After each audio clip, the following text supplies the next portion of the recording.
Les amis, bonjour. Bienvenue sur The Rican Spoke. Aujourd'hui, j'ai l'immense plaisir de vous retrouver encore une fois de plus sur cette chaîne en vue de faire le débriefing de la rencontre ayant opposé le Real Madrid à Grenade. Un match comptant pour la Liga Santander, un match comptant pour la première place, un match servant à mettre la pression à Giron qui, depuis le début de cette saison, est injouable. Hormis sa défaite face au Real Madrid, l'équipe de Riron ne rigole pas. L'équipe de Riron est invincible. L'équipe de Riron est en train de marcher sur la Ligue en ce moment. Et ça, c'est franchement un excellent boulot réalisé par leur entraîneur, par leur encadreur sportif. Ceci étant, nous ne sommes pas là pour parler d'aujourd'hui, mais plutôt de commenter l'actualité du moment, à savoir la rencontre ayant opposé le Real Madrid à Grenade. Les amis, franchement, le Real Madrid reste sur une dynamique impressionnante. Je ne sais plus exactement, cela fait combien de matchs aujourd'hui que le Real Madrid est en train de gagner aujourd'hui. Aujourd'hui, on a comme cette impression aujourd'hui de voir des matchs de championnat qui vont s'enchaîner et voir les équipes contre lesquelles elle va jouer. On va se dire non, ce match, c'est un match où le Real va gagner. Le match là, pas tant que ça sera un peu compliqué parce qu'aujourd'hui, on est rendu dans cette période dans laquelle aujourd'hui, on est capable de prédire une victoire ou non du Real Madrid, tellement que cette équipe en ce moment est en forme. Cette équipe en ce moment est en train de retrouver un collectif bien huileux, un collectif qui est soudé. Et j'espère que cela va durer pour 2024 parce que souvent le Real Madrid nous habitue à des saisons pareilles.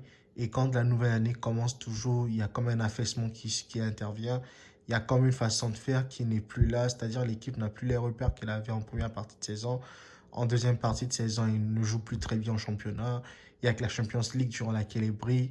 Donc j'espère qu'au moins cette année, le Real Madrid sera cohérent partout, que ce soit au milieu, en défense, en attaque, qui vont être cohérents, même si pour moi le Real Madrid n'a pas un pur attaquant en ce moment, parce que José Lu, c'est vrai, il est là, il est présent, il essaye de jouer, il essaye d'apporter ce qu'il a apporté au Real Madrid, mais ce n'est pas ça, ça ne suffit pas quand on est un attaquant au Real Madrid et qu'on n'est pas fichu de marquer au moins 5 buts contre le Napoli. Parce que les occasions qu'il a eues là, ça c'était les occasions du but, les amis. Un vrai attaquant comme un Mauro Icardi ou bien Robert Lewandowski, ben, il aurait tout transformé. Un Messi de l'époque, Messi aurait tout marqué en fait. C'était CR7, il aurait tout marqué également. Mais on a vu que José Lu, c'était pas ça.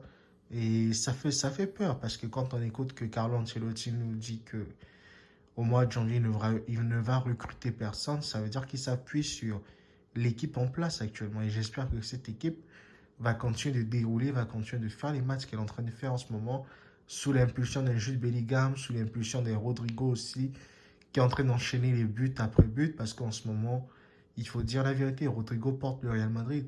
En l'absence de Vinicius Junior, qui est là, avec le départ de Benzema, il y a Rodrigo et il y a Bellingham qui portent le Real Madrid aujourd'hui sur leur épaule. Et c'est bon de voir ça comme ça, c'est bon de voir que le Real Madrid aujourd'hui ne dépend pas que d'un seul joueur. Ils ont à la fois un Vinicius qui peut faire la différence, un Rodrigo qui peut marquer, un Jude Bellingham qu'on ne présente plus, qui fait les différences dans les matchs, un Toni Kroos qui est capable de trouver la bonne passe pour pouvoir permettre à ses coéquipiers de marquer, un Ferland Mendy aussi, les amis, qui était à un moment donné décrié, banni, chassé. On se moquait de lui à la limite en fait. Ferland Mendy à un moment donné, quand il était là, on ne voulait plus du tout lui donner sa chance pour qu'il joue à nouveau. Mais on est en train de voir un Ferland Mendy qui est de retour au niveau. Et ça, c'est à saluer en fait. Il faut saluer le travail d'Ancelotti. Et il faut saluer la persévérance de Ferland Mendy parce qu'aujourd'hui, ce joueur, il est de retour. Il est de retour à son poste. Il est de redevenu titulaire. Et j'espère que ça va durer pour lui. On a Lunin qui n'avait jamais vraiment prouvé par le passé qu'il était un gardien niveau Real Madrid. Mais cette année, avec les absences de Courtois, de Kepa Arrizabalaga, on a André Lunin qui est en train de faire ses matchs, qui est en train de remplir ses matchs, qui est en train de faire des clean sheets en ce moment. Et c'est beau à voir. On sent une équipe du Real Madrid qui est retrouvée, une équipe de Madrid qui est boostée, qui sait ce qu'elle veut maintenant, qui ne se laisse plus dominer, malmener comme elle le faisait il y a quelques temps de ça. Un Real Madrid qui est ambitieux, un Real Madrid qui peut jouer le titre, les amis, même si je reste assez pessimiste là-dessus. Parce que pour moi, le Real Madrid n'a pas l'équipe qu'il faut pour aller gagner la Liga. Mais qu'est-ce qui est impossible en fait quand on joue au football? On nous a toujours appris que quand un match dure 90 minutes, on peut toujours ajouter 8 minutes dessus, 6 minutes. Et pendant ce temps, tout peut toujours se passer. Madrid peut toujours créer la surprise, Madrid peut toujours surprendre et pourquoi pas gagner ses rencontres. Donc c'est pour ça que j'aimerais dire que le Real Madrid a toutes ses chances encore de remporter la Liga, même si en Champions League, il n'est pas si armé que ça face à des équipes comme Manchester City. Franchement, je ne verrais pas Madrid exister contre City. Mais qu'en sais-je, le ballon est rond et le meilleur l'emporte souvent sur la finalité en fait.